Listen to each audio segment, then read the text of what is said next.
معظمنا بيعمل كفتة مشوية في البيت وما بتطلعش بالقوام المظبوط ولا كمان بالطعم المظبوط بدون فحم ولا شواية. هقولك أسرار كفتة الحيتي ازاي تطلع معاكي طرية جوسي مش مكتومة بمكون من مطبخك ما يخطرش على بالك. هيكون سبب نجاحها لا هتفك منك على السيخ ولا هتكش، مع سلطة طحينة أصلية بدون عيش ولا الإضافات الخزعبلية. هقولك ازاي الطحينة تطلع معاكي فاتحة وتظبطي القوام بتاعها وتظبطي طعمها وتطلعيها أحلى من المطعم نفسه.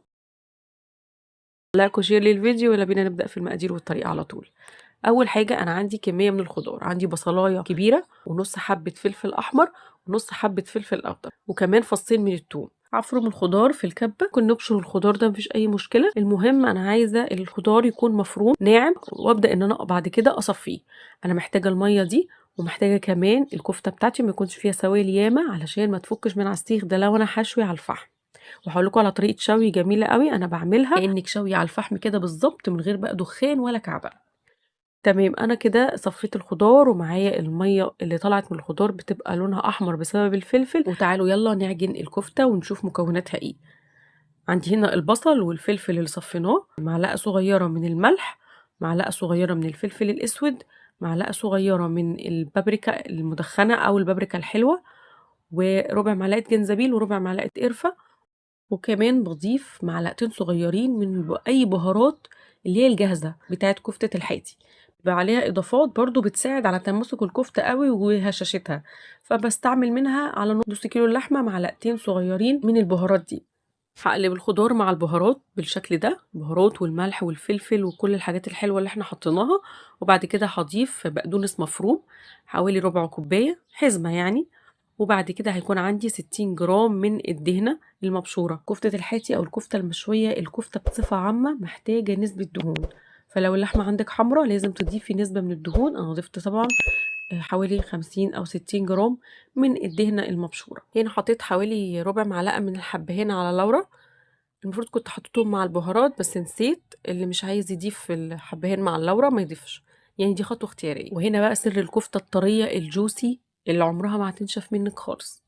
انا عندي هنا حوالي 2 رغيف من الفينو. عملته ازاي او جهزته ازاي؟ جبت 2 رغيف من الفينو، انا بحطه برضو في الفريزر لو انا زاد عن احتياجي، بطلعه بسيبه يفك خالص، بقشر الوش بتاعه او القشرة بتاعته وابدأ ان انا اقطعه وانقعه في مية او انقعه في لبن المتوفر والمتاح. انقعه مدة قد ايه؟ مش اكتر من 10 دقايق على ما اجهز الخضار واللحمة بتاعتي اطلعها من التلاجة والكلام ده. صفيت العيش كويس جدا جدا واتأكدت ان مفيهوش اي سوائل، يعني انا كده صفيت الخضار صفيت العيش، كده الخلطة بتاعتي جاهزة ان انا احط لها اللحمة. انا هنا عندي نص كيلو من اللحمة، ولو تشوفوا ان اللحمة فيها نسبة دهون بس مش كتير قوي، فطبعا انا مش هستكفى بيها فضفت كمية الدهون اللي حطيتها في الاول. نص كيلو من اللحمة ومفرومة وشين، يعني لما نروح للجزار نقول له افرم لي اللحمة دي وشين علشان عايزة اعملها كفتة. علشان الكفتة تطلع هشة اكتر واكتر ضفت معلقة صغيرة من البيكنج باودر ونعجن. في المرحلة دي اعجني كويس جدا جدا جدا الكفتة بتاعتك، لان مرحلة العجن دي هي اللي هتسمغ لك الكفتة وتطلع معاكي بالشكل ده، تطلع مسمغة كده وما تفكش معاكي خالص. ممكن تاخديها لفة في الكبة لو انت حاسة ان هي خشنة في ايدك. عجنت الكفتة لحد ما وصلت للقوام ده، عملت خيوط كده، كده اتأكدت ان عجينة الكفتة جاهزة معايا. هريحها في التلاجة مش اقل من ساعة ساعتين، يا سلام لو سبتيها من بالليل للصبح وتصحي الصبح بقى اشتغلي فيها. كريني المية بتاعت الخضار اللي صفيناها، حطيت عليها معلقة من الباربيكيو صوص وملح وفلفل وزيت ونقلب. ومية الخضار دي هنستعملها في ايه؟ هنبدأ ان احنا هنستعملها في التصبيع وكمان هندهن منها واحنا بنشوي. هنبل ايدينا بسيط، ويكون عندي هنا المسن بتاع السكاكين هعمل عليه كفتة النهاردة. كفتة النهاردة انا هشويها في الفرن طريقة حلوة قوي قوي قوي، واظبطها كده بايدي الاول وبعد كده ابدا ان انا اصبعها زي ما الفيديو شارح نفسه كده بالظبط. يعني متهيالي الصورة أفضل كتير من الكلام. لما باجي أعمل كفتة بحب أصبعها على مسن السكاكين لأن بيعمل لي زي كفتة تبقى مفرغة كده من جوه كأني شويها على الفحم كده على سيخ. لو مش متوفر ممكن إن احنا نصبع على عيدان شيش، على قلم، أي حاجة، المهم لما تيجي تصبعي الكفتة لازم تعمليها مفرغة من النص. وأنتِ بتصبّعيها حسيتِ إن هي بتلزق في إيدِك شوية أو مش عايزة تتفرد بسهولة، بنبِل إيدينا من مَيّة البصل بسيط جدًا، ونبدأ إن إحنا نصبّعها هتبقى سهلة معانا خالص، وتقفلي الكفتة من تحت ومن فوق، ومش هتاخد معاكِ وقت خالص، يعني هي عجينة حلوة كده ومتماسكة في نفس الوقت. مهم جدًا، جدًا نريّح عجينة الكفتة دي مش أقل من 3 ساعات في التلاجة، 4 ساعات، اعجنيها من بالليل، سويها الصبح، هيبقى أحلى وأحلى. ودي كمية الكفتة اللي طلعت لي من نُص كيلو من اللحمة. طريقة التسوية: عندي هنا صينية حطيت فيها شوية مَيّة دافيين، وعندي هنا شبكة كانت بتاعة شواية كهربا، ممكن ترصيها على الشبكة بتاعة الفرن، ما فيش أي مشكلة.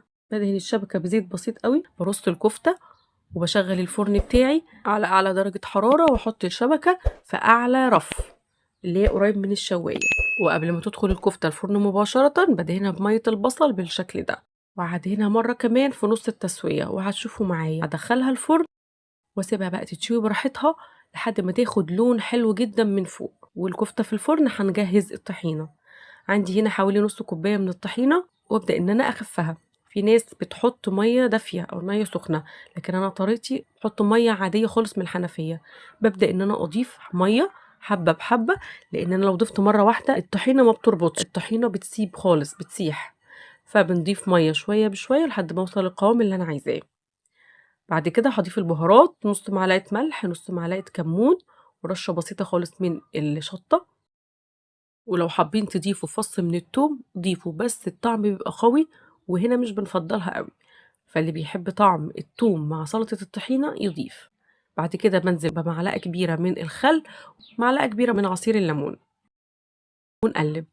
وده قوام الطحينة. وعلى فكرة هي هتتقل معاكم تاني، هتلاحظوا بعد إضافة الخل والليمون إن القوام تقل معاكم أكتر. لو تقل زيادة عن اللزوم ضيفوا معلقتين مية والّا حاجة لحد ما توصلوا للقوام اللي انتوا عايزينه. حطيتها في طبق التقديم، ورشة بسيطة خالص من الشطة وورقة بقدونس علشان التزيين.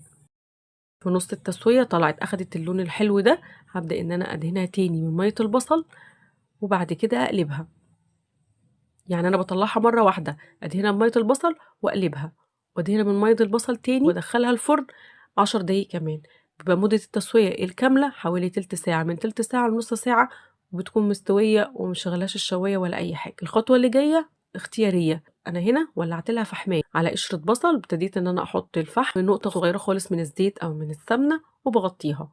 وتعالوا شوفوا لي بقى أحلى وأطرى وأكتر كفتة جوسي هتشوفوها في حياتكم. مصدقين إن دي معمولة في البيت من غير فحم ولا شواية؟ أكيد هتصدقوني لأنها اتعملت قدامكم.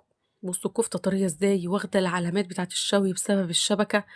بصوا لما بضغط عليها كمية السوائل اللي طالعة منها، أعتقد إن الكفتة دي بتتكلم عن نفسها. وأعتقد برضو إن انتوا هتجربوها إن شاء الله وتبعتولي في الكومنتات، وأنا عايزة دعوة حلوة منكم. يلا نعمل سندوتش كفتة بقى لذيذ. حطيت كفتيتين كده وعودين من الجرجير، وكمان شوية طحينة حلوين، وقدمتها بالشكل الحلو ده. تحت طبعا رشة من البقدونس أو تحت رشة من الجرجير، زي الفل. عملنا مع بعض النهاردة كفتة الحاتي، الكفتة المشوية في البيت بطعم لذيذ قوي، قوام تحفة يجنن. وعملنا كمان سلطة الطحينة الخطيرة اللي من غير عيش ولا خزعبلات. بس كده، ده كان فيديو النهاردة. لايك وشير للفيديو، سبسكرايب للقناة لو أول مرة بتشوفوني. أشوفكم على خير ومع السلامة.